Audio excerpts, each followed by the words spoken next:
जय राम, जय जय राम,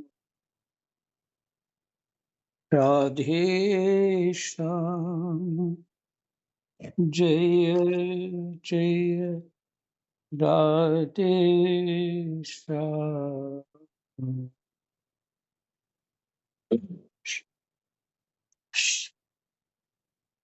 श्री गणेशाय नमः। श्री सीतारामाभ्याम नमः। श्री हनुमते नमः। श्री उमापते नमः। श्री गुरुवे नमः। सब संतन की जय जय। जय जय सीताराम, राधे श्याम।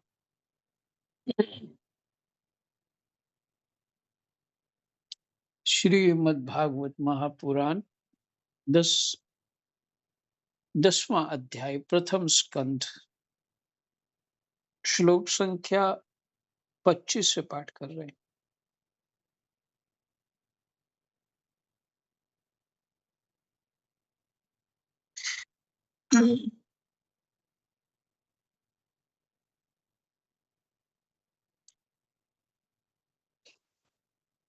इससे पहले 25 श्लोक से पहले 20 श्लोक से 24 श्लोक तक भगवान के प्रति स्त्रियां जो कह रही हैं,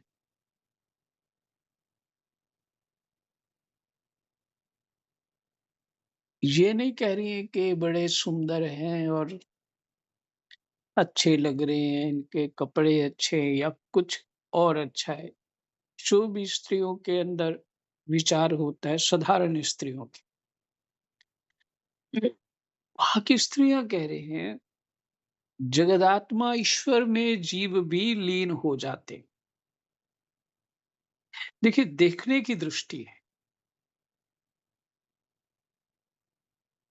कृष्ण तो 16-17 साल के ही लगते थे। ये कह सकते हैं बड़ा सुंदर लड़का, कामुक लड़का, ये सब कुछ बातें बोल सकते अगर साधारण बुद्धि होती तो। ऐसे ही बोलती, बड़ा सुंदर है, बड़ा स्मार्ट है। म्यूट कर लीजिए सभी। तो ये पाठ को इस दृष्टि से देखें, जगदात्मा ईश्वर में जीव भी लीन हो जाते हैं और महतत्वादि समस्त शक्तियां अपने कारण अव्यक्त में सो जाती।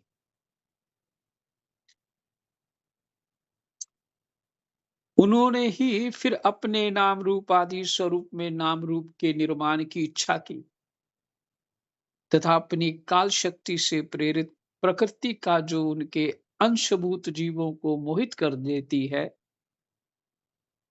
भगवान के ही अंशभूत है जीव, उनको मोहित कर लेती है और सृष्टि की रचना रचना में प्रवृत्त रहती है। मोहित करके ही सृष्टि उनका निर्माण कर पाती है।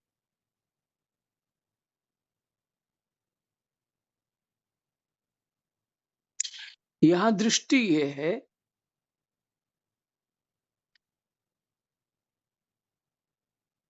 हम अपने इष्ट को, जिसको भी पूजते हैं, जो अपने ठाकुर को जिसकी सेवा करते हैं, उनके प्रति हमारा ज्ञान कैसा है।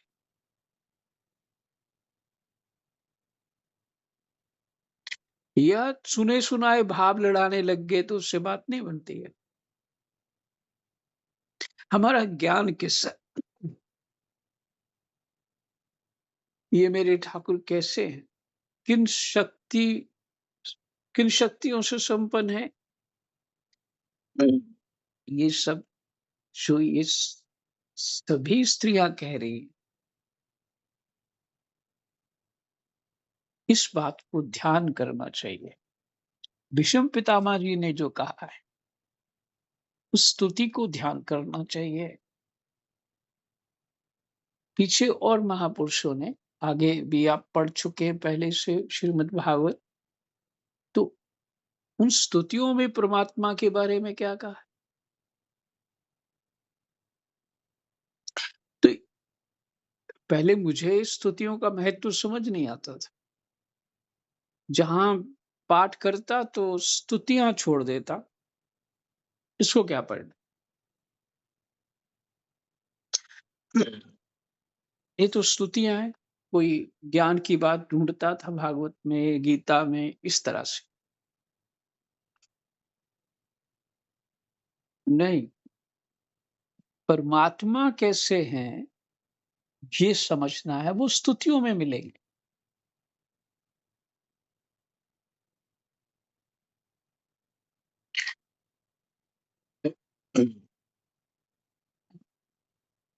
तो उन स्त्रियों का ज्ञान कृष्ण के प्रति कैसा है? इसका अर्थ है कि वहाँ के वातावरण का जो उस समय था जब कृष्ण वहाँ थे, वो कितना उच्च स्तर का वातावरण होगा, कितने ज्ञानवान, विवेकवान, धर्मशील लोग होंगे, जिनका चिंतन ऐसा है। हमारे जैसे कलयुगी जीव वहाँ के वातावरण का कल्पना भी नहीं कर सकते। हमें तो सिर्फ़ इतना ही बताया समझ आती है, वो भी अपनी बुद्धि से समझ आता है कि वो माखन चोर है, हुँ? अकासुर बकासुर को मारा अपनी शक्ति से और गोपियों के साथ नाचा, तो मैं भी गोपी बन जाऊँ अपनी कल्पना से और ज्ञान, भक्ति, वै वैराग्य, हुँ, तप जीवन में है ही नहीं, गोपी कहाँ से बन जाएगी?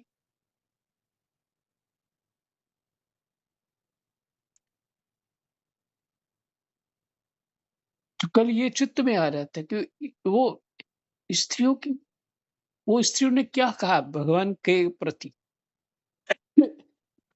तो वो लोग साधारण कैसे हो सकते हैं?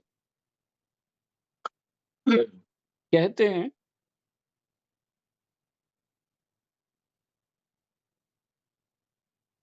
सृष्टि की रचना में प्रवृत्त रहती है कौन माया?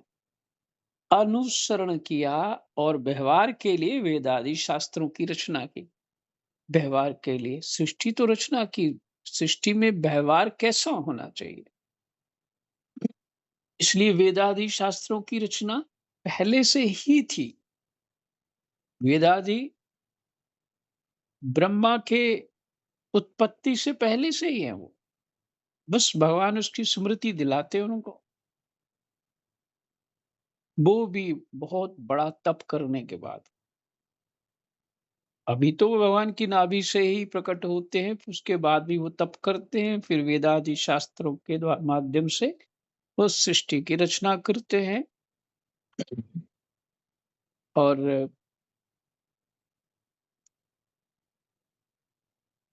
अब यही प्रकृति है ब्रह्मा, विष्णु, महेश। इसको फिर कभी बात को चित्त में आ जाएगी तो उसको खोलने का प्रयास करूँगा। यही प्रकृति है। त्रिगुणात्मक प्रकृति, वो परमात्मा से उत्पन्न हुई है।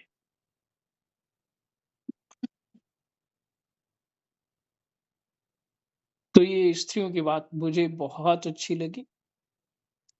अच्छी क्या मुझे आश्चर्य में डाल दिया।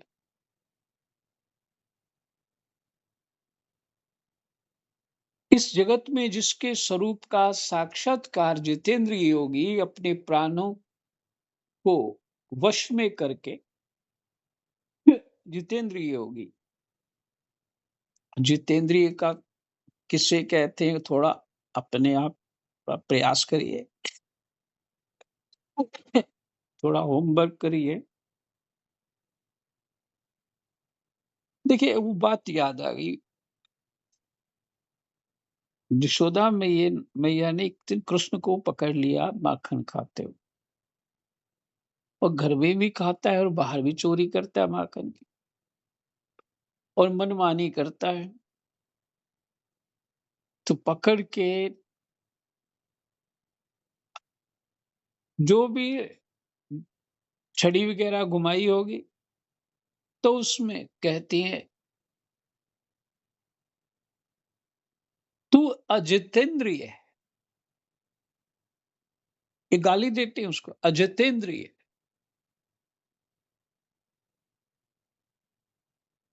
तुझे अपने उस माखन की ऐसी लत पड़ गई है, तो बार-बार खाता रहता है, तो तुम्हें अपने ऊपर संयम नहीं है।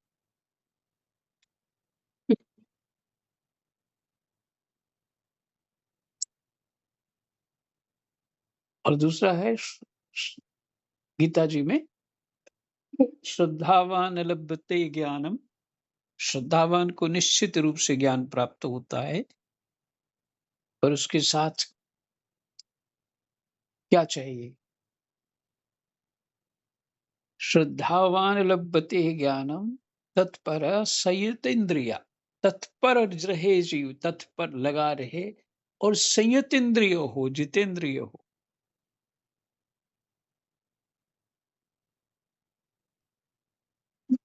ऐसे तो हो नहीं पाएगा, हम प्रयास करते रहेंगे। जो कल आपने गोस्वामी तुलसीदास जी का सुना कि मैं इस विषय रूपी जल में मच्छ बना हुआ हूँ, बाहर ही नहीं निकल सकता। हे हरे, आप ही कुछ कौतुक करो। बहुत उच्च विचार है ये तो, साधारण नहीं है। सुनने से हमें साधारण लग रहा है, पर बहुत उच्च विचार है। वो तो ज्ञानवान है, फिर भी वो ऐसा कह रहे हैं। अपने अपने भजन साधन का प्रयास, उसका मान उनको नहीं है। यही है अहंकार रहित होना। राम।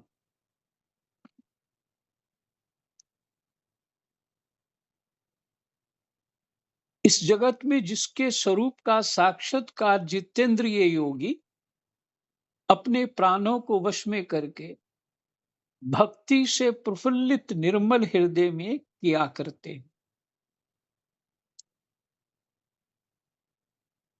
प्राणों को वश में करके भक्ति से प्रफुल्लित निर्मल हृदय में किया करते हैं योगी। भक्ति भाव से हृदय हृदय भरा हुआ है, प्रसन्न है। ये श्री कृष्ण वही साक्षात पर ब्रह्म है, ये स्त्रियां कह रही।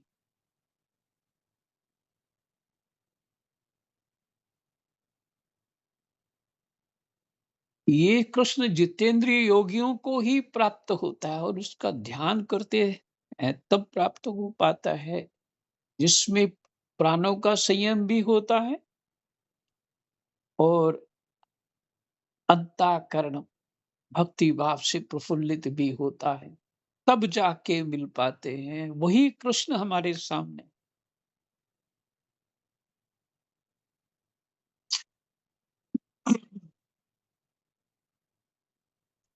वास्तव में इन्हीं की भक्ति से अंतःकरण की पूर्ण शुद्धि हो जाती, हो सकती, योगादि के द्वारा नहीं। एक महात्मा थे, उनका चर्चा कई बार सुना है, मथुरादास भक्तमाली जी, जो भागवत जी का पाठ सुनाया करते थे। बहुत बढ़िया पाठ सुनाते थे, और वो भी यही कहते थे कि योग आदि द्वारा नहीं हो पाता है, बहुत कमियां हैं उसमें। पर भक्ति ही माध्यम है, भक्ति के द्वारा हो सकता है। तो भक्ति का दिखाई दिया, गोस्वामी जी ने कहा कि मेरा मैं प्रयास करके भी हार चुका हूं, मेरे में ऐसा भजन साधन का कोई बल नहीं है। आप भी कृपा की डोरी बना करके अपने चरण, जो पद है, पद अंकुश को प्रेम रूपी चारा लगा करके बंसी बना दीजिए, और मैं उस चारे को खाने आऊँगा तो वो अंकुश मेरे गले में फँस जाएगा और आप खींच लीजिएगा बाहर इस विषय रूपी जगत से। साथ विषय रूपी जगत से निकलने के लिए कष्ट तो होगा ही। यही है साधकों का तप। उस सुख-दुःख को बेपरवाह होकर के परमात्मा की तरफ चित्त लगाए रखते हैं। सुख-दुःख की तरफ ध्यान ही नहीं देते।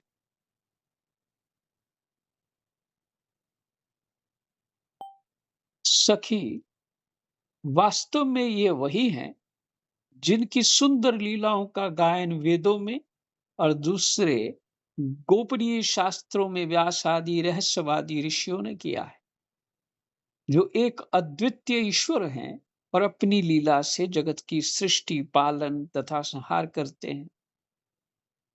अपनी लीला से। और उस लीला में फंसा हुआ भी कौन है? वही ब्रह्म है ना, क्योंकि अंशभूत जीव उसी के तो है ना। अंशभूत किसके है? ईश्वर के है, तो ईश्वर ही है इसमें। भीतर बाहर सब जगह वही है।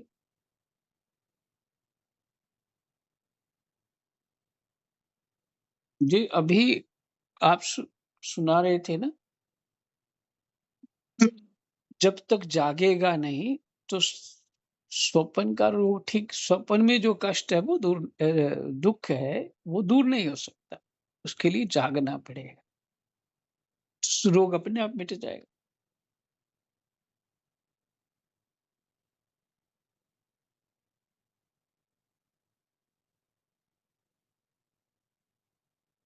जब तामसी 25वां श्लोक,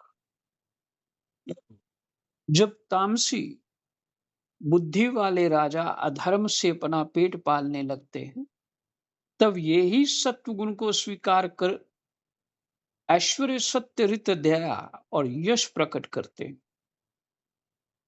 और संसार के कल्याण के लिए युग युग अनेकों अवतार धारण करते हैं। अहो यह यदुवंश परम प्रशंसनीय है। एक स्त्री दूसरी स्त्री से कह रही सखी, ये शब्द है, क्योंकि लक्ष्मीपति पुरुषोत्तम श्री कृष्ण ने जन्म ग्रहण करके इस वंश को सम्मानित किया है। वह पवित्र मधुबन भी अत्यंत धन्य है। यहाँ मधुबन शब्द के अर्थ किया है ब्रजमंडल, जिससे इन्होंने अपने शैशव एवं किशोर अवस्था में घूम फिरकर सुशोभित किया है। बड़े हर्ष की बात है कि द्वारिका ने स्वर्ग के यश का तिरस्कार करके पृथ्वी के पवित्र यश को बढ़ाया है। क्यों ना हो, प्रजा की, वहां की प्रजा अपने स्वामी भगवान श्री कृष्ण को, जो बड़े प्रेम से मंद मंद मुस्कुराते हुए उन्हें कृपा दृष्टि से देखते हैं, निरंतर निहारती रहती हैं प्रजा भगवान को। फिर कहती हैं सखी, जिनका इन्होंने पानी ग्रहण किया है, उन स्त्रियों ने अवश्य ही व्रत, स्नान, हवन आदि के द्वारा इन परमात्मा की आराधना की होगी, क्योंकि वे बार बार इनकी उस अधर सुधा का पान करती हैं, जिसके स्मरण मात्र से ही ब्रजवालाएं आनंद से मूर्छित हो जाया करती थी। ये स्वयं ये स्वयंवर में शिशुपाल आदि मत वाले राजाओं का मान मर्दन करके जिनको अपने बाहुबल से हर लाए थे, तथा जिनके पुत्र प्रद्युम्न, सांब, आंब आदि हैं, वे रुक्मणी आदि 8 पटरानियां और भौमासुर को मारकर लाई हुई, जो इनकी हजारों अन्य पत्नियां हैं वे वास्तव में धन्य हैं,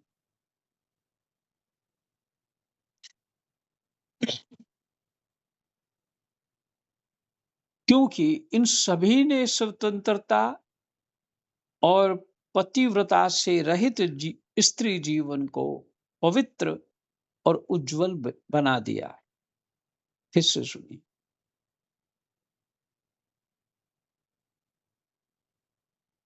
जो इनकी हजारों अन्य पत्नियां हैं वे वास्तव में धन्य हैं, क्योंकि इन सभी ने स्वतंत्रता और पवित्रता से रहित स्त्री जीवन को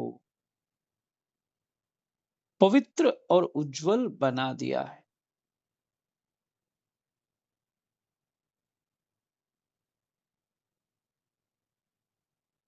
नहीं, थोड़ा सा गलत पढ़ लिया।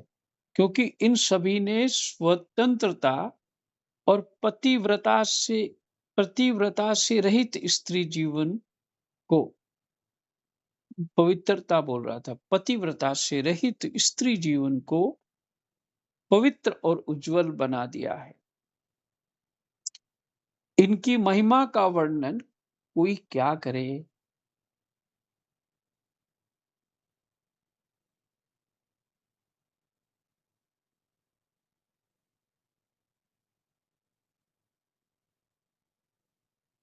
इनके स्वामी साक्षात कमल नयन भगवान श्री कृष्ण हैं, जो नाना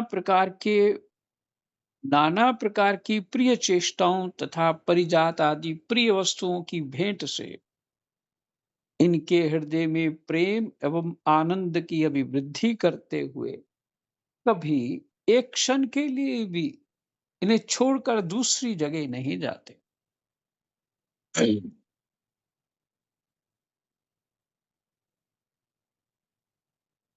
जिन स्त्रियों के हृदय में भगवान बसे हुए होंगे, मन बुद्धि में भगवान ही रमे हैं, तो उसको लगता ही नहीं है कि वो कहीं छोड़ के गए।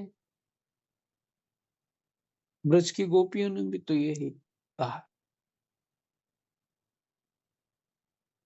हस्तिनापुर की स्त्रियां इस प्रकार बातचीत कर ही रही थी कि भगवान श्री कृष्ण मंद मुस्कान और प्रेम पूर्ण चितवन से उनका अभिनंदन करते हुए वहां से विदा हो गए। अजात शत्रु युधिष्ठिर ने भगवान श्री कृष्ण की रक्षा के लिए हाथी, घोड़े, रथ और पैदल सेना उनके साथ कर दी।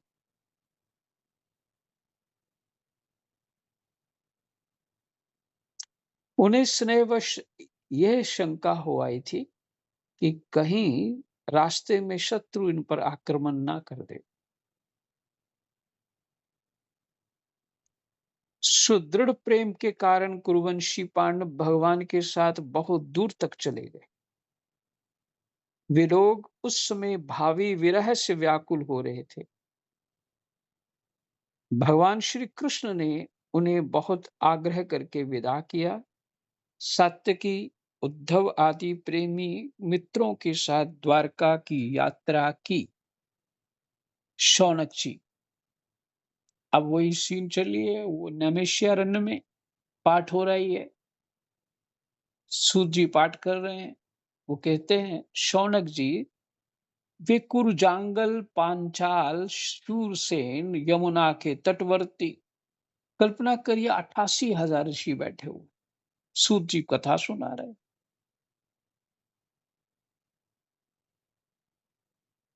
यमुना के तटवर्ती प्रदेश ब्रह्मावर्त, कुरुक्षेत्र, मत्स्य, सारस्वत, मरुध्वन देश को पार करके सौवीर और आभीर देश के पश्चिम आनर्त देश में आए।